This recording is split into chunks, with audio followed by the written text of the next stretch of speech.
Welcome to Serenity and Fire, the podcast where wellness meets grit. I'm your host, Krista, founder of Panacea Luxury Spa Boutique. Join me as we dive into the intriguing world of biohacking, clean living, cutting-edge spa trends, and the hustle, grind, and grit of entrepreneurship. From my personal battles with weight management, infertility, and a 30-year journey to create and launch my dream business, to building a sanctuary for those who have been touched by cancer, I'm here to share real talk, inspire big dreams, and spark a passion for holistic living inside each and every one of you. So let's dive in. Welcome back to Serenity and Fire. Today, we're kicking off a huge new series that is going to be mostly about sugars, all the different kinds of sugars, what they are, what they do, how they work in our bodies, and how sugar impacts our metabolism and health, how they impact cancer development, and where carbohydrates, fasting, and everything in between fits into this conversation. And speaking of fasting, I'm actually 3 days into a 4-day water fast. This was something that I have been wanting to do for quite a while now. I honestly did not think I could do it because the longest fast I've ever done was really a 1 or 2 day fast. And I think even on those fasts, I was doing like supplement shakes with them. So I've never really truly done this, but I've struggled with weight management and I've literally tried pretty much everything under the sun to keep that under control. And I recently found out that I have heavy metal toxicity.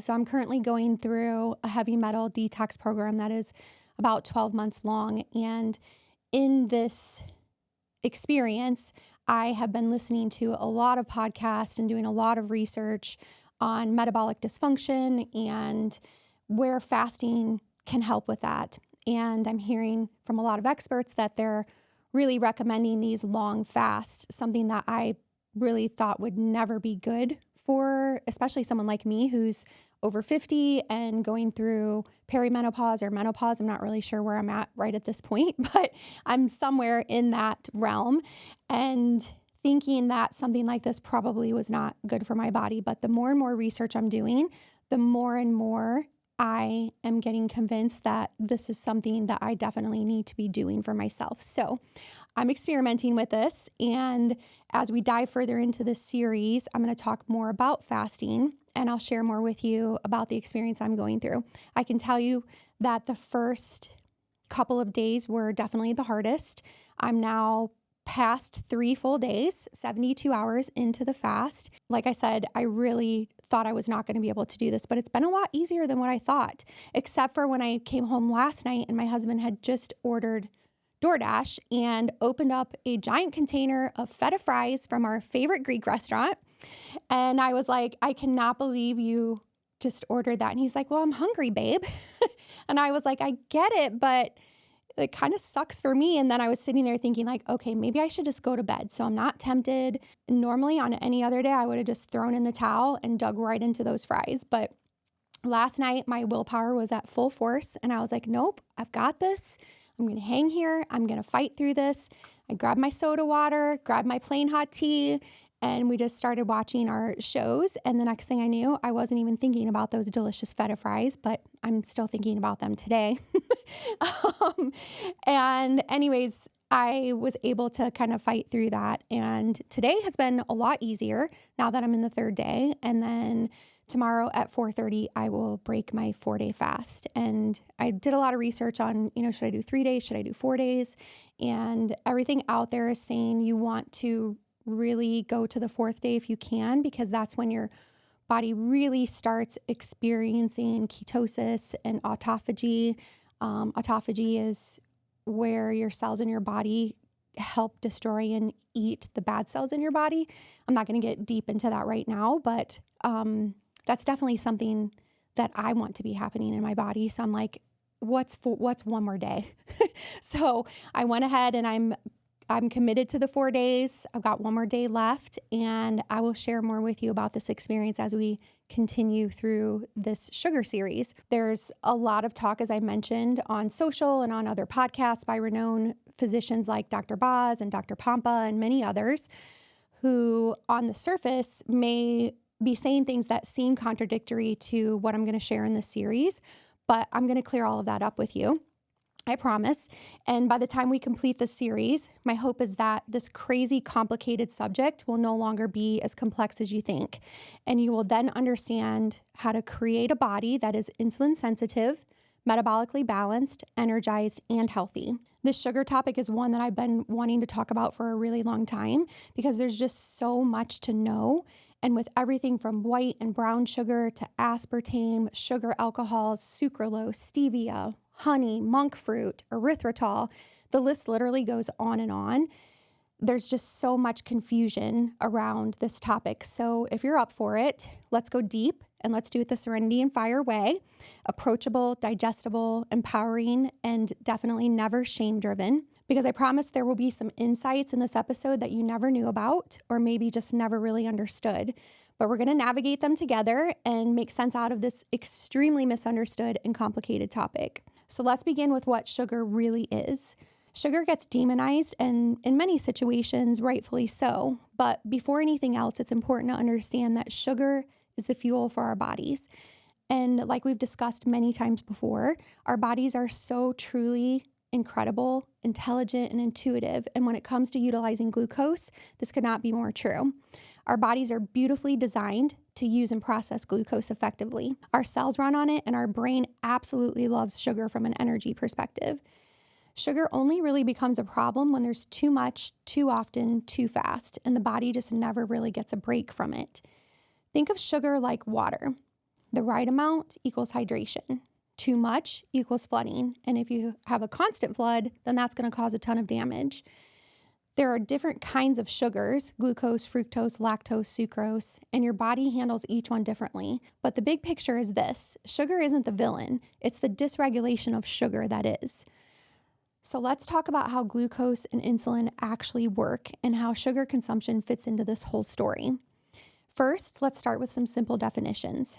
Glucose, or also known as blood sugar, is the chief source of energy for all of the cells in your body.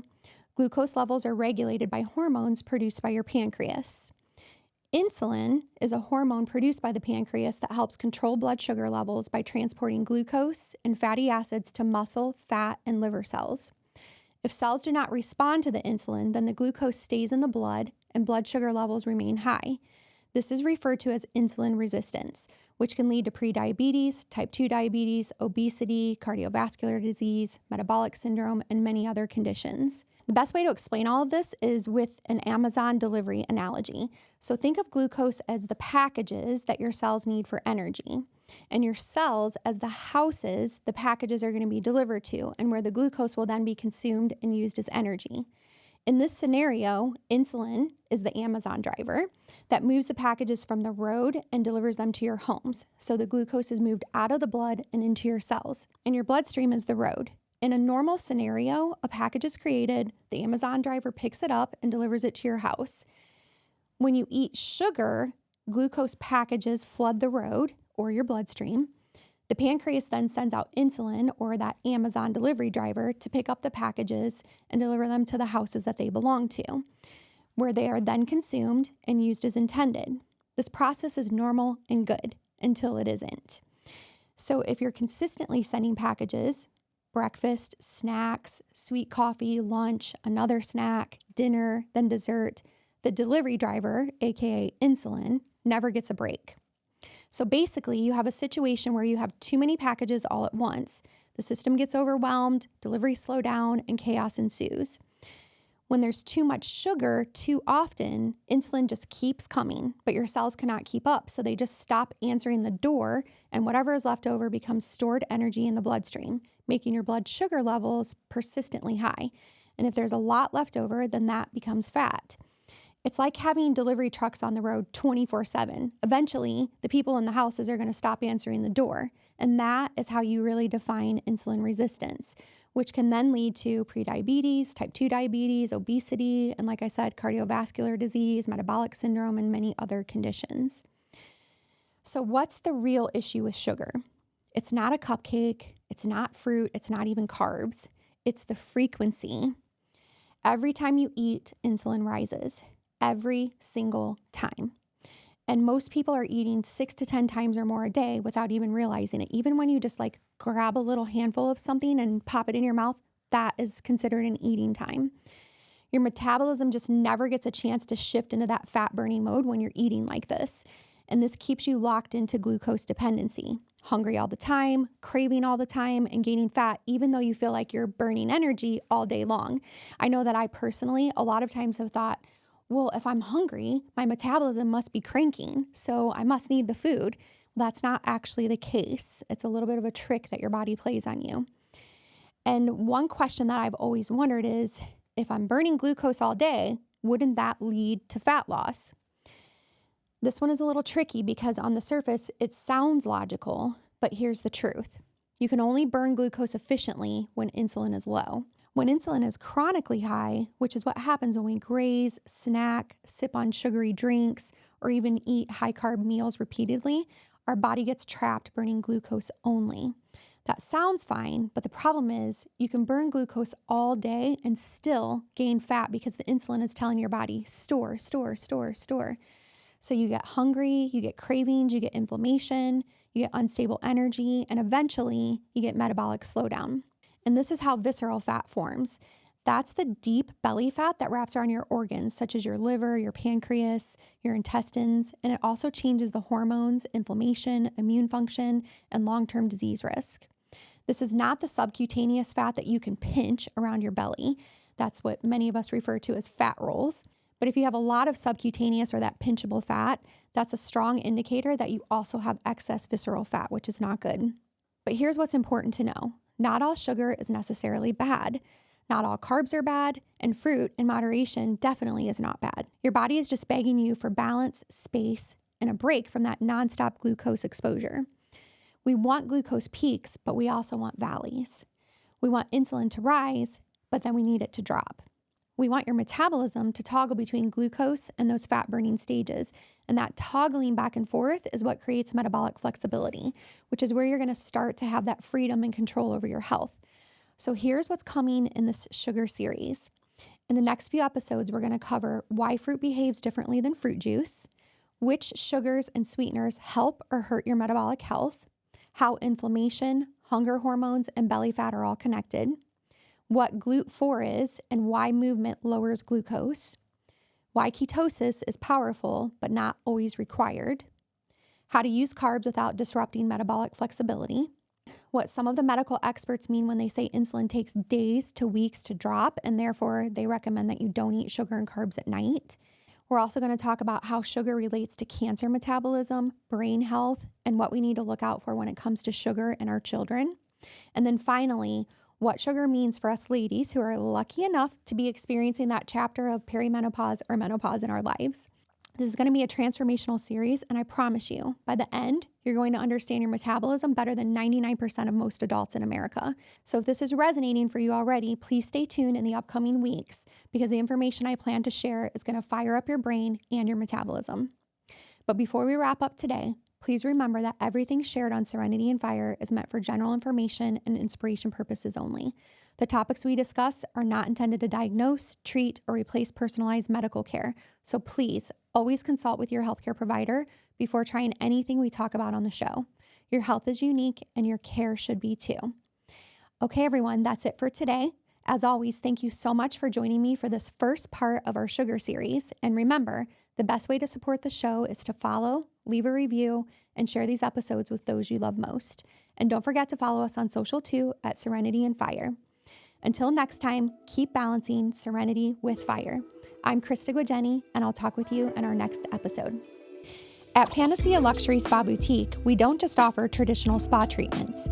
We create rituals that relax your mind, restore your health, and rejuvenate your spirit. From biohacking technologies to advanced oncology-trained care, everything we do is designed to help you heal on the deepest level with clean, holistic therapies, products, and amenities that are second to none. And right now, you can experience two of my favorites, our whole body LED light bed or hyperbaric oxygen therapies. And as a thank you for listening, you'll get 10% off your first session when you use the code Serenity10 at booking. What is your panacea? Let us help you find it, because true wellness isn't a quick fix, it's a ritual.